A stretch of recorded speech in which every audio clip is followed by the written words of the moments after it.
തിരുവനന്തപുരം കോർപ്പറേഷനിൽ സ്ഥാനാർത്ഥികളായ ഡിവൈഎഫ്ഐക്കാർക്ക് വേണ്ടി വോട്ട് തേടി സംസ്ഥാന നേതൃത്വം. സംസ്ഥാന സെക്രട്ടറി വി കെ സനോജും പ്രസിഡന്റ് വി വസീഫും ഉൾപ്പെടെയുള്ള നേതാക്കളാണ് വീടുകൾ കയറി വോട്ട് തേടുന്നത്. ഉമേഷ് ബാലകൃഷ്ണൻ തയ്യാറാക്കിയ റിപ്പോർട്ട് കാണാം. ഡിവൈഎഫ്ഐ സംസ്ഥാന നേതൃത്വം ഒന്നടങ്കം ഇപ്പോൾ തെരഞ്ഞെടുപ്പ് പ്രചാരണത്തിലേക്ക് ഇറങ്ങിയിട്ടുണ്ട്. തിരുവനന്തപുരത്ത് കേശവദാസപുരം, മുട്ടട വാർഡുകളിലെല്ലാം ഡിവൈഎഫ്ഐ നേതാക്കളാണ് മത്സരിക്കുന്നത്. ആ സാഹചര്യത്തിലാണ് ഇപ്പോൾ ഡിവൈഎഫ്ഐ സംസ്ഥാന നേതാക്കൾ ഒന്നടങ്കം ഈ പ്രചാരണ രംഗത്തേക്ക് ഇറങ്ങിയത്. ഇവിടെ ഇപ്പോൾ ഞങ്ങളുടെ തിരുവനന്തപുരം ജില്ലയുടെ ഡിവൈഎഫ്ഐയുടെ നേതാവായിട്ടുള്ള ജില്ലാ ട്രഷറർ, സംസ്ഥാന കമ്മിറ്റി അംഗം ശ്യാമയും അതുപോലെ തന്നെ ജില്ലാ നേതാവായിട്ടുള്ള അംശുവാണ് ഈ തൊട്ടടുത്ത വാർഡിൽ രണ്ട് സ്ഥാനാർത്ഥികൾ. അംശു ഇത്തവണ തൊട്ടടുത്ത മുട്ടടയിലേക്ക് മാറി, ഒപ്പം ശ്യാമയ്ക്ക് കൈമാറിയല്ലോ. നമുക്കൊരു വളരെ കാലത്തിന് ശേഷമാണ് നമ്മൾ കേശവാസനം വാർഡിൽ ഒരു ഇടതുപക്ഷ ജനാധിപത്യ മുന്നണിയുടെ ഒരു പ്രതിനിധി ഉണ്ടാകുന്നത്. അവിടെ നല്ല നിലയിലുള്ള വികസന പ്രവർത്തനം നമുക്ക് നടത്താൻ കഴിഞ്ഞിട്ടുണ്ട്.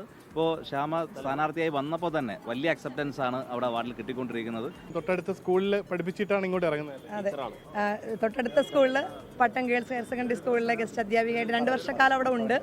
ഇവിടെ നല്ല പ്രതീക്ഷയാണ്. കാരണം ഈ വാർഡിൽ സഖാവ് അംശു കഴിഞ്ഞ കാലഘട്ടത്തിൽ 5 വർഷക്കാലം കൊണ്ട് നടപ്പിലാക്കിയിട്ടുള്ള ജനക്ഷേമ പ്രവർത്തനങ്ങൾ, വികസനം പറഞ്ഞുകൊണ്ടാണ് ഞങ്ങൾ വോട്ട് ചോദിക്കുന്നത്.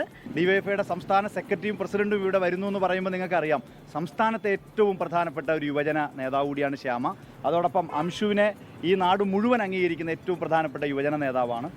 യുവജനങ്ങളെ വിശ്വാസം അർപ്പിച്ചു എന്നുള്ളതാണ് വലിയ ഒരു വിശ്വാസ്യത യുവജനങ്ങൾക്ക് കൈവരുന്ന ഒരു തെരഞ്ഞെടുപ്പാണിത്. വിനീതിനെ പോലെ, അംശുവിനെ പോലെ, ശ്യാമയെ പോലെയുള്ളവരെ സ്ഥാനാർത്ഥിയാക്കാൻ ഈ നാട് കാണിച്ച ഒരു താല്പര്യത്തിന് ഞങ്ങൾ സത്യത്തിൽ അഭിമാനം കൊള്ളുന്നു. എന്തായാലും തെരഞ്ഞെടുപ്പ് രംഗം കൂടുതൽ ചൂടുപിടിച്ചു. അതിനനുസരിച്ച് പ്രചാരണവും മാറുകയാണ്. അതാണ് ഒരു ഡിവൈഎഫ്ഐയുടെ സംസ്ഥാന നേതൃത്വവും ജില്ലാ നേതൃത്വവും എല്ലാം ഈ 2-3 വാർഡുകളിലേക്ക് ഇപ്പം കേന്ദ്രീകരിക്കുകയാണ്. സജീവനൊപ്പം ഉമേഷ് ബാലകൃഷ്ണൻ, 24 തിരുവനന്തപുരം. ലോകത്തെവിടെയായാലും ഏത് സമയത്തും 24 വാർത്തകളും ഓഗ്മെന്റഡ് റിയാലിറ്റി പാക്കേജുകളും എക്സ്പ്ലെയിനറുകളും വിശദമായി കാണാൻ ഞങ്ങളുടെ യൂട്യൂബ് ചാനൽ നിങ്ങൾക്ക് സബ്സ്ക്രൈബ് ചെയ്യാം.